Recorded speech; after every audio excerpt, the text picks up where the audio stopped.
really windy outside today. Really windy. We're going to go see my mum, which means we've got like an 80-mile drive, and she wants me to do some log cutting up. So I'm taking my fully electric chainsaw.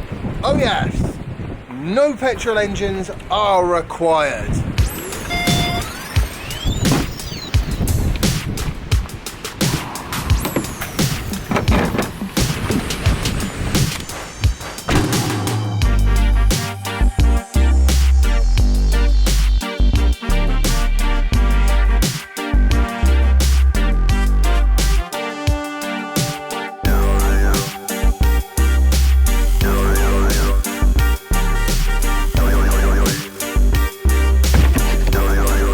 Time to say hello to my mum. Actually, I might just nip out and have a look at this tree, see if it's the kind of thing my chainsaw is going to be able to go through or not. Then, I think we should really discuss the new version 3 superchargers that Tesla has started putting out there. Because they're quite interesting and quite exciting, but there's a caveat. Oh, hello. I'm looking for a fallen down tree. Righty. I fancy a coffee. You want to come grab a coffee and then we'll come back and hit this, yeah? Well, those sticks are quite time consuming. Oh. Quickly before I get to the chainsawing. Yes, the number plate's still stuck down. Because I worked out, I had this really annoying thing where the parking sensors kept going beep, beep, beep, beep, beep. Whenever I did anything. It was not ideal. And just the other day, literally the vlog that went up actually this morning, so for you it'll be a couple of days ago, somebody left a comment saying, your number plate looks like it's about to fall off. And guess what? That's what was causing the problem with the parking sensors. Yes, so I fixed it using command strips, which are becoming my favourite go-to solution for all problems. So because the number plate is not curved, it had sprung out and it was setting off this parking sensor in particular. Chainsaw time. We're on one of those race with the light kind of situations here because for various reasons we wound up turning up a bit late. So yeah, I've got to get this done. Then we will talk about these superchargers, which are it's great. I'm pleased it's moving forwards. They've got liquid cooled cables, up to 250 kilowatts of power, good for about 1,000 plus miles an hour of charging. Brilliant. But you have to be a Model 3 or you can't make the most of it. The Model S and Model X do get a slight advantage because these chargers are not, unlike the current system where you have one charger cabinet that feeds 2 stalls. So if you've got 2 cars there, it has to split the power between the 2. The new architecture doesn't work that way, which is great. But although it doesn't work that way, there is one significant downside, which is that the car has to be able to accept that much power. Otherwise, it's just not going to work. So for my car, I would barely see any kind of speed increase at all, probably. And for most Model S's and X's, I think that will probably be the case. It'll be more that it's just a more reliably delivered speed. The new Model 3s, however, they can make the most of it, and I'm pretty sure there is going to be an upgrade to Model S and Model X in the fairly near future, and that upgrade, I have no doubt, will enable the full charging capability to be utilised of these new version 3 superchargers. Liquid cooled cable. I love that, it's just so cool. People could think that a 250 kilowatt charger would be 5 times faster than a 50 kilowatt charger, but it wouldn't be. And that's because of the way the batteries taper when you're doing quick charging. And, you know, I think we'll probably talk about that a little bit more when I've cut this tree down at least a little bit.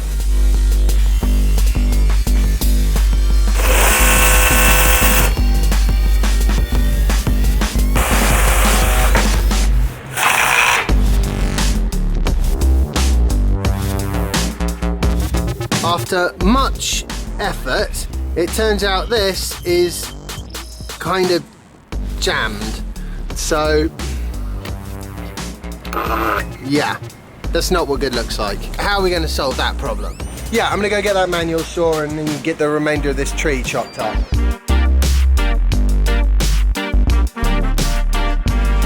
I have no idea what you're supposed to do with a tree stump like that. How do you get the roots out the ground? You know, somebody will let me know on my...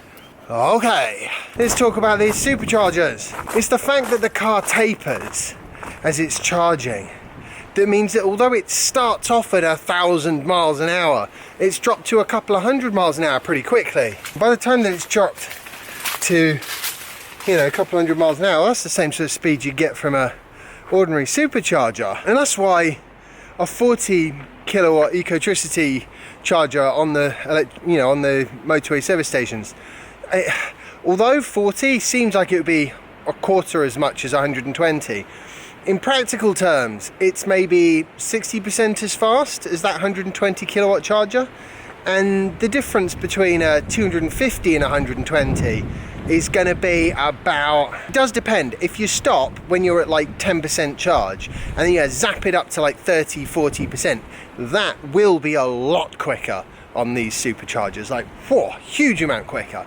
But if you're pulling it 60-70% and then you zap it up to 90, it's going to be maybe 20% faster. Maybe not any faster at all, depending on how well your car can cool its battery and how fat the cables are. And I think those are the two things which they need to change in order to make the Model S and Model X accept the 250 kilowatt charging. They need thicker cables that can take that direct current and get it to the battery, and then they need to have better cooling loops where there's basically less cells per loop. The other thing, of course, is chemistry. You know, the chemistry in these cells is not designed for or tested against that kind of speed charging, even if the cables were upgraded.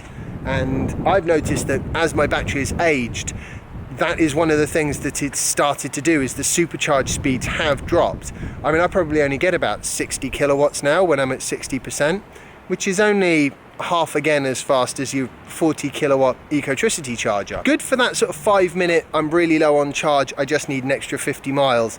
That would be perfect with these version 3 superchargers, because you take about 3.5 minutes. It's interesting, I'm very pleased to see that Tesla is moving forwards with their supercharging network and with the supercharging infrastructure, and they're sort of thinking about how to bring that time down as much as they can with the charging. And I think eventually it's going to be very quick, the charging. I mean, you could do some crazy things with getting power into these cars, depending on the battery chemistry and the support infrastructure. It's fascinating to have that technology, because what you're doing is you're taking humongous amounts of power, like enormous. This is an 85 kilowatt hour battery, and yet the car can pump something like 300 kilowatts out of the battery when needed for a short space of time. That's where that acceleration comes from. And that's not like performance level. I mean, the performance, I don't know what that takes from the battery, but hundreds and hundreds of kilowatts. It can do that for a short space of time because it's got the cooling built in, it's got the battery management system, you know, all ready to go. And that technology is what makes the difference between a properly thought through EV and a Nissan Leaf, in my opinion. Because Nissan Leaf just saved all that cost, which is great that they saved the cost, because it meant that if you want to buy a Nissan Leaf, you can go to a dealership, they'll probably sort you out in like just a couple of weeks, you know, if they don't have inventory stock that you can buy. And that is great, because it means you can buy the cars you want to. And one of the things that I've definitely noticed, whilst Soph and to lesser degree my mum have been thinking about maybe buying an EV, and one of Jasper's friends at school, actually they were looking at getting a Kona EV. They needed it basically, you know, within a reasonable number of months, and the soonest they could get one is 8 months apparently, and I bet that wouldn't happen anyway. So they've had to just go get a second-hand car to tie them over for another year, and then it's old diesel Jag, and then they will try and get an EV again. It's no good people wanting EVs if they can't buy them when they want them. And equally, it's no good having a charging network if people can't use it when they need to. Hence, contactless payment, and having chargers that work as quickly as possible, and having multiple chargers at each site, which is absolutely critical.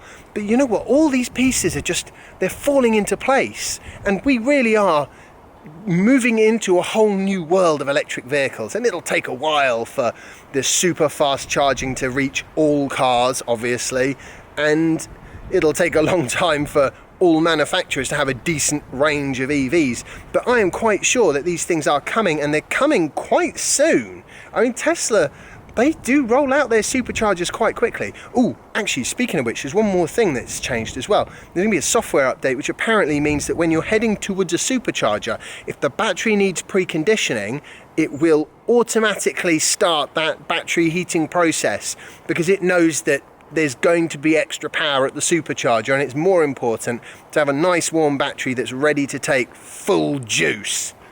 So that's great, and hopefully that will be a feature which they can roll out to all cars, because that's something I have noticed. If I start with a, you know, only half charged and I drive for only like 5-10 miles and then I try and zap it back up to 90, it's so slow if the battery is cold. Gotta love those command strips. Yeah. Gonna have to do something about those little taggy bits sticking down. I might see if Tesla can actually stick it on properly. Okay. I'm going to do this super quickly because supper's coming in a minute, and yeah, the video was just about to be finished, but I had to just relay this. You know Soph's Merc? Well, the Merc is now back in the garage. Yeah, the turbo's gone on it. And what's interesting about this is that Soph's Merc has done 97,000 miles. And my car's done 107,000 miles. Mine is younger, mine's about 4 3/4 years old. Hers, I think, is about 7 years old now, almost 7 years old. But things are starting to go wrong on her car, and the more things that go wrong with it, the more expensive it becomes, to the point where she can get herself a Model X and it'll be cheaper. That is the crazy thing about ICE cars and depreciation, and EVs and depreciation, and nobody really knows how EVs are going to be when they're properly old, because there are no properly old EVs. So it's very difficult to assign value to the present vehicle, because you've no idea what its potential future lifespan could be. You know, the batteries have got a lifespan that won't be forever, of course. And eventually the cost of replacing the battery will outweigh the value in the vehicle. You know what, this should probably be in a whole nother blog post. Right, now it really is the end. I hope you've enjoyed today's video. If you have, remember to like it, share it, subscribe if you haven't already, follow me on Instagram and Twitter if you don't already. The links are in the description, and I will see you in my next episode. Bye.